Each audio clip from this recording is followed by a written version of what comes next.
So ayan mga master, karoon na tayo ng hazard. Ayan, may hazard din tayo. Tara, sama ka!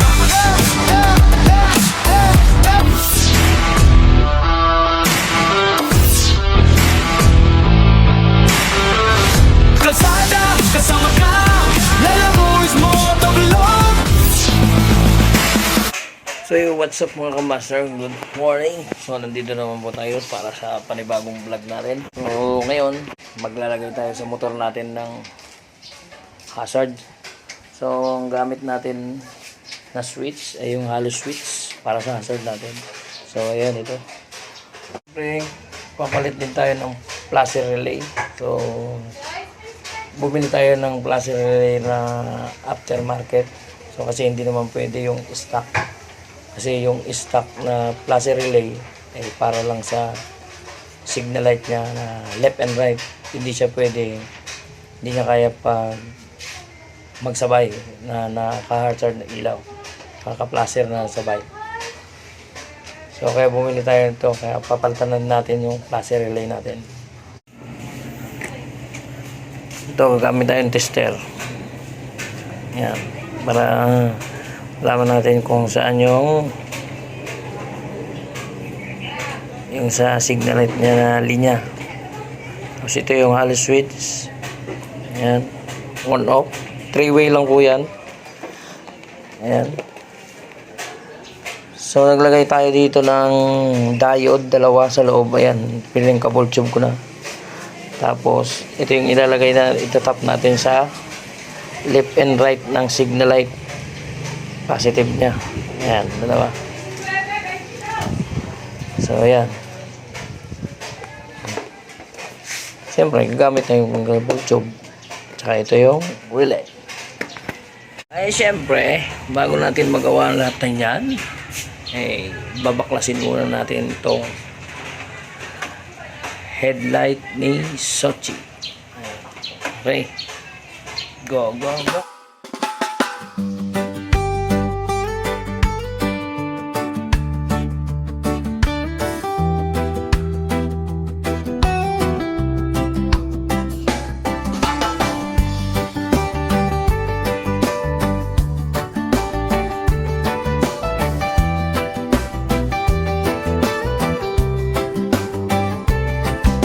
Tahimik ang makina habang dahan-dahan humahaplos ang hangin sa balat at isipan. Hindi kailangan ng bilis o yabang. Sapat na ang galaw, sapat na ang tanaw. May damo sa gilid, may ulap sa taas. May araw na hindi nagmamadali sa oras. Sa bawat preno. So ayan, nakita na natin yung alin, yung signal light wire. Itong black LED. Tapos itong kulay ito. Light green.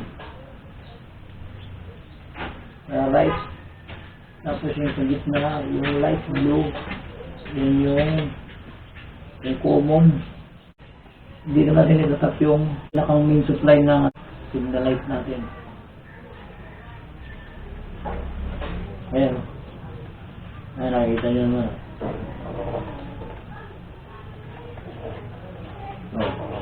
Ayan. Ayan yung left. Di rin sa bilis ng oras, kundi sa sandaling ikaw lang at ang kalsadang tapat.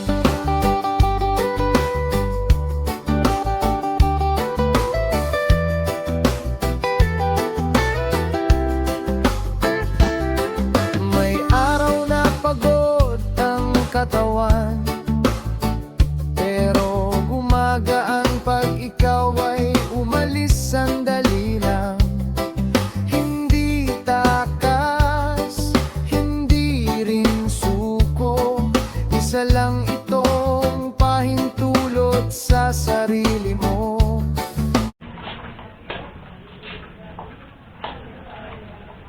gagamitin natin class relay yung di-adjust.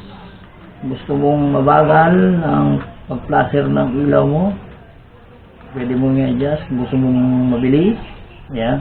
Kung gusto mong katamtaman na, ayan, adjustable yan.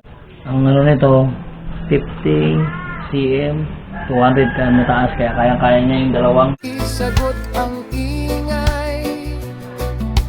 Minsan katahimikan lang ang kailangan. Ito ang tahimik na biyahe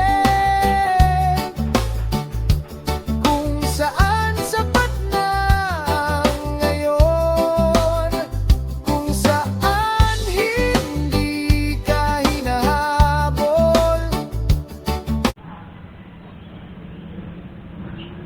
So ayan mga master, ayan. Karoon na tayo ng hazard. Ayan, may hazard na tayo. Okay.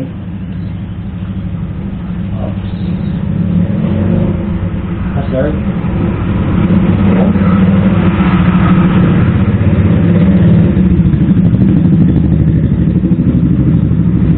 Okay.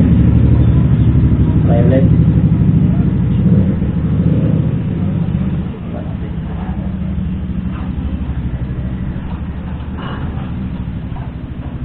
Right.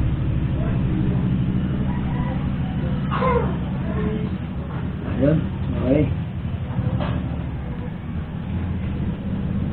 So, para magkaroon ng ilaw yung arrow switch natin, tatap natin to. Kung saan hindi ka hinahabol ng kahapon o ng bukas na tanong. At kung sakaling maligaw man, ayos lang ba? Ayan yung switch, oh. Ayan, may ilaw.